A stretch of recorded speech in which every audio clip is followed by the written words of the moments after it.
बेरोजगारी इस देश में कितनी भयंकर है। हमारी सरकार ये कहती है कि 2 हाथों से काम करने वाले भारत में 64 करोड़ लोग रहते हैं, जिनके 2 हाथों में दम है काम करने का। माने काम करने की उम्र जिन लोगों की है, ऐसे 64 करोड़ लोग इस देश में हैं। अंग्रेजी में इसको कहा जाता है वर्किंग एज। हमारे देश में जिनकी काम करने लायक उम्र है वो 64 करोड़ है, और इनमें से सम्मानजनक काम सिर्फ 3.5 करोड़ लोगों को ही मिल पाया है आजादी के 63 साल।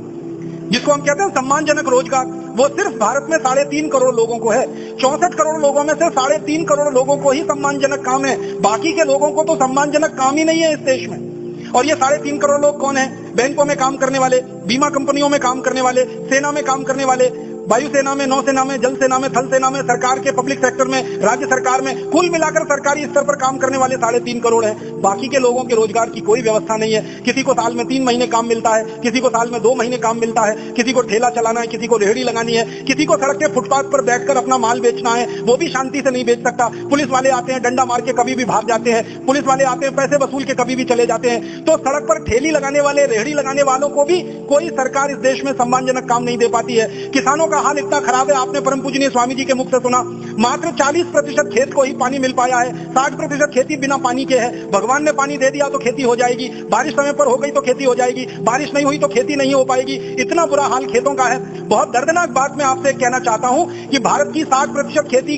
पानी के बिना है, भगवान के भरोसे है, प्रकृति के भरोसे है। अगर बारिश हो जाए तो ठीक है, नहीं बारिश हो पाए तो गांव से लोग उजड़ना शुरू हो जाते हैं। और सरकार के आंकड़े हैं कि हर 1 मिनट में 30 गांव के लोग गांव छोड़कर शहर भाग जाते हैं। वो झुग्गी झोंपड़ियों की जनसंख्या बढ़ाते हैं, फिर झुग्गी झोंपड़ियां बसना शुरू हो जाती हैं, क्योंकि गांव में बारिश नहीं हुई ठीक से, खेत में कुछ पैदा होगा नहीं, रोटी तो खानी है, पेट की आग तो बुझानी है, तो लोग शहर में जाते हैं, मुंबई में जाते हैं, धारावी में रहना शुरू करते हैं, बेंगलोर में जाते हैं, दिल्ली में जाते हैं, झोंपड़पट्टियों में रहना शुरू करते हैं। और बहुत दुख से कहना पड़ता है कि मुंबई, दिल्ली, मद्रास, हैदराबाद, सिकंदराबाद जैसे बड़े शहरों में 65% आबादी झुग्गी झोंपड़ियों में रहती है। और उन झुग्गी झोंपड़ियों में रहती है जहां 10 बाई 10 फीट की एक छोटी सी खोली होती है, उसमें 8-10 आदमी भेड़ बकरी की तरह से रहते हैं। कीचड़ होता है, नाली होती है, कुत्ते होते हैं, बदबूदार स्थिति होती है। मैं तो धारावी की झोंपड़पट्टियों में इतनी बार गया हूं, आप अगर जाएं तो नाक पर रूमाल रखे बिना 1 मिनट वहां खड़े नहीं हो सकते। आप कल्पना करिए कि लोग वहां सालों साल अपनी जिंदगी गुजार देते हैं, क्योंकि गांव से